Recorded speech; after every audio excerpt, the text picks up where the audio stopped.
కేసీఆర్ గారు ఎంతో ఆలోచించి ఆలోచించి జీవో 55 తీసుకొచ్చి అన్ని వర్గాలకు సముచిత న్యాయం జరగాలి, పరీక్షల్లో ఉండే అన్ని దశల్లో కూడా సముచిత న్యాయం ఉండాలని చెప్పేసి కేసీఆర్ గారు జీవో 55 తీసుకొస్తే ఏ కారణం లేకుండా ఒక ఆంధ్రప్రదేశ్ రాష్ట్రంలో 2008లో జరిగిన ఒక సుప్రీంకోర్టు కేసు, ఆ సుప్రీంకోర్టు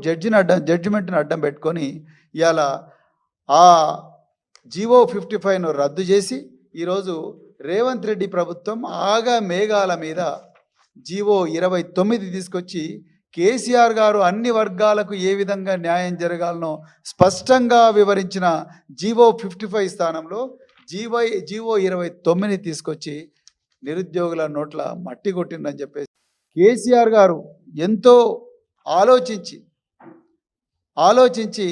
జీవో 55 తీసుకొచ్చి అన్ని వర్గాలకు సముచిత న్యాయం జరగాలి, పరీక్షల్లో ఉండే అన్ని దశల్లో కూడా సముచిత న్యాయం ఉండాలని చెప్పేసి కేసీఆర్ గారు జీవో 55 తీసుకొస్తే ఏ కారణం లేకుండా ఒక ఆంధ్రప్రదేశ్ రాష్ట్రంలో 2008లో జరిగిన ఒక సుప్రీంకోర్టు కేసు, ఆ సుప్రీంకోర్టు జడ్జిమెంట్ని అడ్డం పెట్టుకొని ఇవాళ ఆ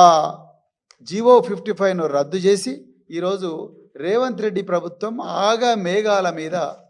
జీవో 29 తీసుకొచ్చి కేసీఆర్ గారు అన్ని వర్గాలకు ఏ విధంగా న్యాయం జరగాలనో స్పష్టంగా వివరించిన జీవో 55 స్థానంలో జీవో 29 తీసుకొచ్చి నిరుద్యోగుల నోట్ల మట్టి కొట్టిందని చెప్పేసి